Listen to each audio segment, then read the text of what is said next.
Server சீரிஸில் இந்த வீடியோவில் session management technique one of the டெக்னிக்கை பற்றி தான் பார்க்க போகிறோம். அந்த டெக்னிக் பேர் வந்து ஹிடன் ஃபார்ம் ஃபீல்டு. இந்த ஹிடன் ஃபார்ம் ஃபீல்டை வச்சு ஒரு செஷன் எப்படி மேனேஜ் பண்ணலாம் அப்படின்ற விஷயத்தை வந்து இந்த வீடியோவில் பார்க்கலாம். ஓகேவா? இப்போ ஆக்சுவலாக ஹிடன் ஃபார்ம் ஃபீல்ட்னால் ஒரு டெக்ஸ்ட் ஃபீல்டை வந்து நம்ம ஹைட் பண்ணி வச்சு கோட் லெவலில் ஹைட் பண்ணி வச்சு நம்ம வந்து அதை ரீயூஸ் பண்ணிக்கிறது. அதாவது அந்த யூஸரோட ஸ்டேட் வந்து மேனேஜ் பண்ணிக்கிறோம். அதாவது ஜஸ்ட்டு நம்ம ஒரு இன்புட்டு, இப்போ ஒரு யூசர் நேம் இருக்குல்ல, யூசர் நேம் வந்து ஒரு இன்புட் ஃபீல்டில் கொடுத்து நம்ம என்ன பண்ணுவோம், அதை வந்து ப்ராசஸ் பண்ணுவோம். அதே விஷயத்தை தான் அந்த இன்புட் ஃபீல்டை வந்து நம்ம ஹைட் பண்ணிக்கிறோம். அதாவது யூசர் லெவலில் தெரியாத அளவுக்கு ஹைட் பண்ணிவிட்டு ஒரு டேக்கில் வந்து ஹைட் பண்ணி வச்சுட்டு அது வந்து அந்த ஸ்டேட் வந்து முடிகிற வரைக்கும், அதாவது எக்ஸிட் ஆகிற வரைக்கும் நம்ம வந்து இந்த ஸ்டேட்டை அந்த யூசரோட ஸ்டேட்டை வந்து மெயின்டைன் பண்ணுறது தான் இந்த ஹிடன் ஃபார்ம் ஃபீல்டோட யூசேஜ். ஓகேவா?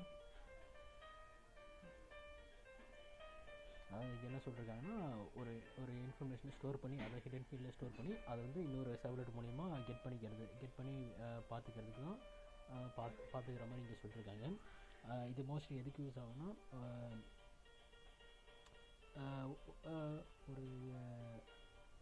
ஒரு ஃபார்ம் வந்து நம்ம சப்மிட் பண்ணி எல்லா பேஜுக்கும் அதை யூஸ் பண்ணிக்கலாம். ஒரு ஃபார்மை வந்து ஒரு ஃபார்மில் வந்து ஹிடன் ஃபீல்டில் போட்டு நம்ம அதை வந்து எந்த பேஜில் வேணால் ரீயூஸ் பண்ணிக்கலாம். அதான் இங்கே கொடுத்துருக்காங்க. ஓகேவா?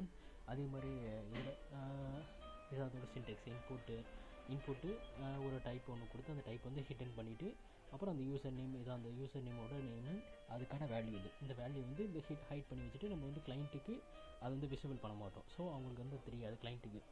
அது வந்து நம்ம ஹைட் பண்ணி வச்சுட்டு நம்ம வந்து அந்த ஸ்டேட் வந்து ஃபினிஷ் ஆகிற வரைக்கும் நம்ம வந்து அவங்களோட ஸ்டேட் வந்து ஃபினிஷ் ஆகிற வரைக்கும் நம்ம இதை ரீயூஸ் பண்ணிக்கலாம். ஓகேவா? அதான் இந்த ஹிடன் ஃபார்ம் ஃபீல்டோட யூசேஜ்.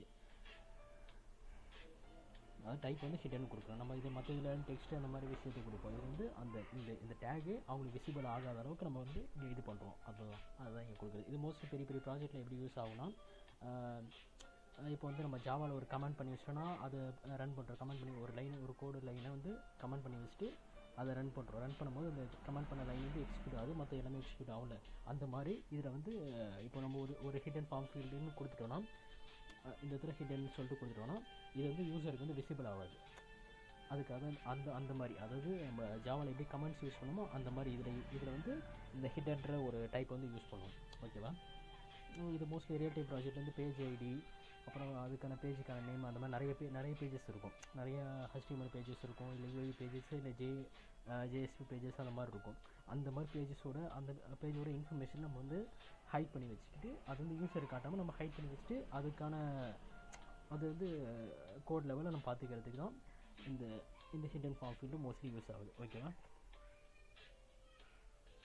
அடுத்து இதோட அட்வான்டேஜ் என்னென்னா, இப்போ வந்து இப்போ நம்ம போன வீடியோவில் என்ன பார்த்தோம், குக்கியில் வந்து நம்ம செஷன் மேனேஜ்மெண்ட் பண்ணுற மாதிரி பார்த்தோம். அதாவது ஒரு குக்கியில் நம்ம வந்து அந்த யூஸருக்கான ஸ்டேட்டை வந்து ஸ்டேட்டுக்கான இன்ஃபர்மேஷன் வந்து ஸ்டோர் பண்ணி வச்சுட்டு நம்ம வந்து அது வந்து குறிப்பிட்ட இது வரைக்கும் நம்ம வந்து லாக் அவுட் பண்ணால் மட்டும்தான் இது அந்த ஸ்டேட் வந்து க்ளோஸ் ஆகிற மாதிரி நம்ம பண்ணி வச்சுருந்தோம். அதுக்கு வந்து நம்ம வந்து குக்கீஸ் வந்து கண்டிப்பாக நம்ம எனேபிள் பண்ணியிருக்கணும். அப்போ தான் அது ஒர்க் ஆகும்.